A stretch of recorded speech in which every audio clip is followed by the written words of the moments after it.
Hello there, my name is Andrew Druckmann and I want to welcome you to the channel because today the reason why you clicked on that link is because you want to learn how to drive traffic to your website using Pinterest. Well, guess what? You just came to the right place because that's exactly what we are going to be talking about today. Now, if you haven't done so already, consider subscribing to the channel because that is what we talk about here at Affiliate Magic. We talk about affiliate marketing and as well as marketing. And also, something to keep in mind, I'm going to leave a link in the description down below that's going to give you free training on how to drive hundreds of customers to the front door of your business every single day.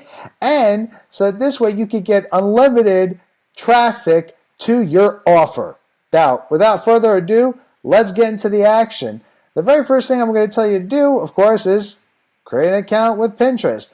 But before we go any further with this is one of the things I wanted to bring up. I took a minute to actually do a little bit of research, which is a really simple research, and I wanted to show you this because I want to kind of put this in perspective how powerful Pinterest is and why I'm doing this video.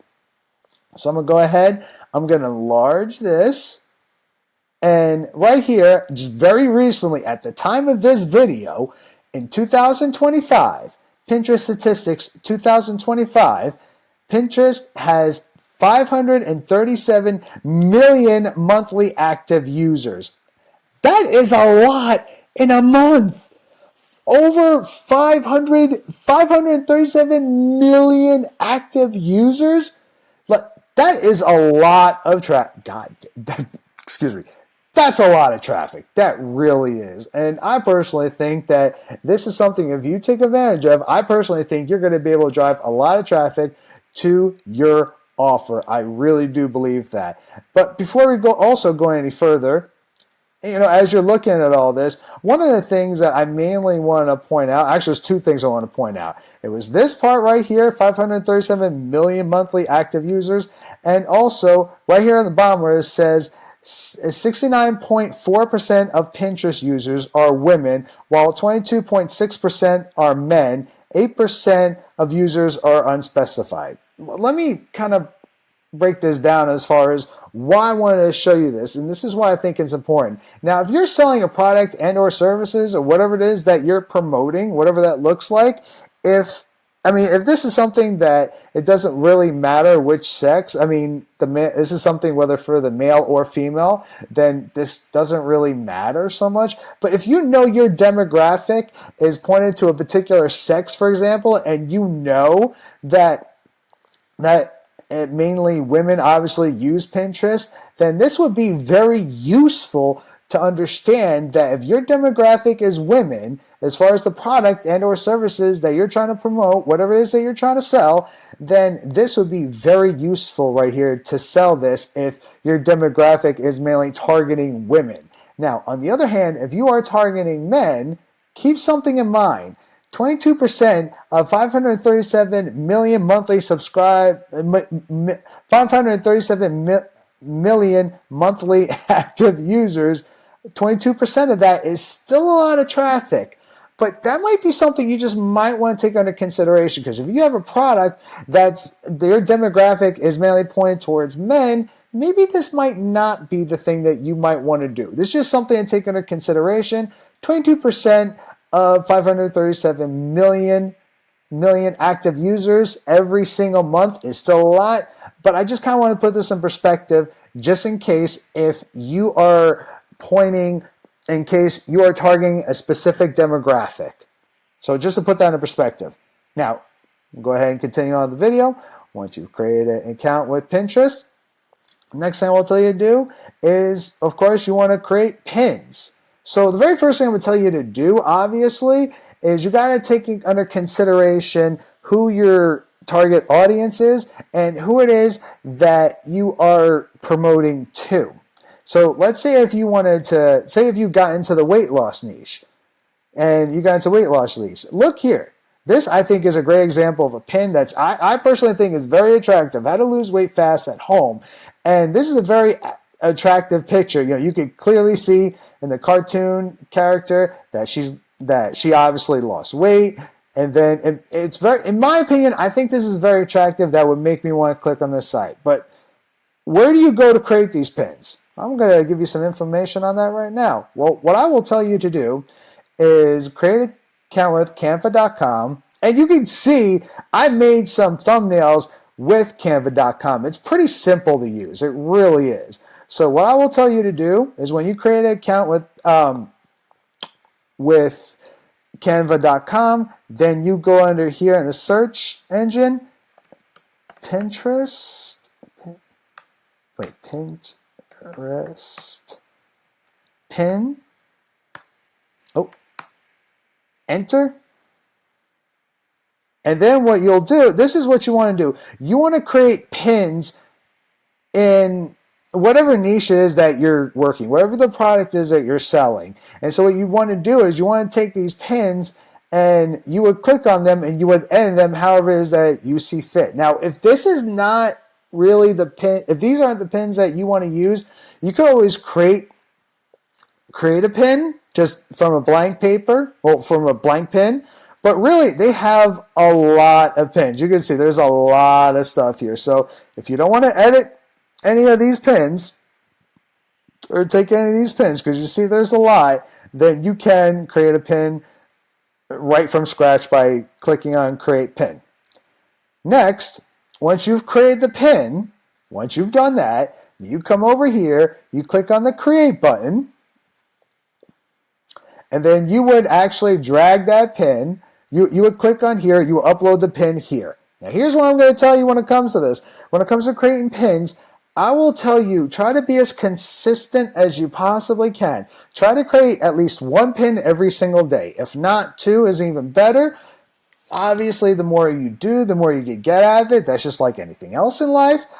But this is the thing I want you to keep in mind, though.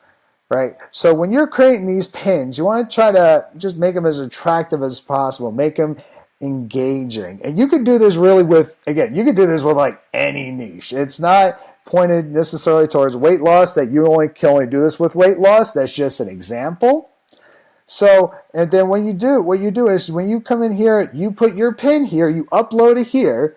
You want to try to, like I said, again, you want to do this every single day. You want to try to upload at least if possible 2 pins a day. If not, if you can only do 1 pin a day, then do 1 pin a day. And then after that, you want to put the title of whatever it is that pin is, obviously, right? Now, this is another thing I want to actually point out really quickly when it comes to the description. This is very, very important. In the description, you want to make sure you put in whatever the hashtag of whatever the product is and whatever it is that you're selling, whatever it is you're promoting, or anything that's related to that. And the reason why you want to do that is because you want to be very particular, in the fact that you want to target that specific audience and whoever it is that you are trying to sell your product to, and make sure that you have the correct hashtags on there. That is very important. Now, another thing you can do, just something to kind of keep in mind, let's say if you're not really sure of what type of pins to create or whatever have you, and say you're a little bit lost, you're not really sure what to do, what you can do, and this is something I would do, is I would Google it. Google.com. Let's say you're in the, well, and let's not even go into the weight loss niche. Let's say you're into dog training. Let's say you have a product that's in regards to dog training. So I would put dog, I thought it was on here, my apologies. Dog training meme. It could be a funny one. Click on it. And here's the thing, you can take these, and if you wanted to put like any of these memes in Canva and edit it however it is that you want, you can do that. And it would be yours. That's what I would do. If I could not figure out what type of pins that I would want to create, then I would go in here and also try to get some ideas. And another thing which you can do, also we're going to come back here. Oh, wait, before we go any further with that, I'm just kind of skipping around just for a second, is the website or the blog, whatever it is that you're trying to promote, you want to add that link right here. Now, this is the last thing I wanted to say on this, because that's pretty much it. But one of the other things I want to say and point out? Let's go back real quick. This is something I want you to keep in mind, right? So when you're doing this, you creating these pins, if you're not sure what to do, like I said, you can go Google it, or you can look up your competition and see what it is that they're doing. I will never ever tell you to do exactly what your competition is telling you to do.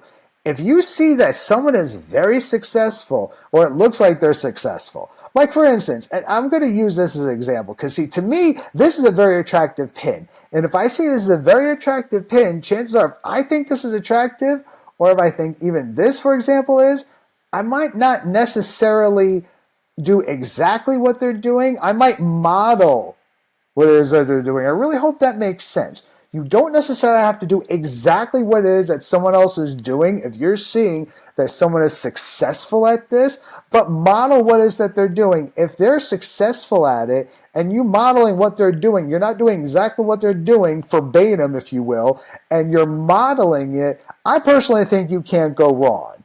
I mean, to me, in my personal opinion, it doesn't really make sense to try to reinvent the wheel. If someone else has came before you and they were successful at it, why not follow in the footsteps of someone that is successful? It just makes sense. And I really hope that makes sense. To me, that makes sense. I'm all for listening to people that are successful, that have done this before me. Now, that's what I got for you today in this video. If you got some value out of this, please give me a thumbs up. I would really appreciate it. And also, leave a comment in the comment section down below. Let me know what you think, because I always want to know what you have to say. And also, just remember, I'm going to leave a link in the description down below that's going to give you free training on how to drive hundreds of customers to the front door of your business every single day. And so you can get good, high quality traffic to your offer. And I'll see you in the next video. Bye.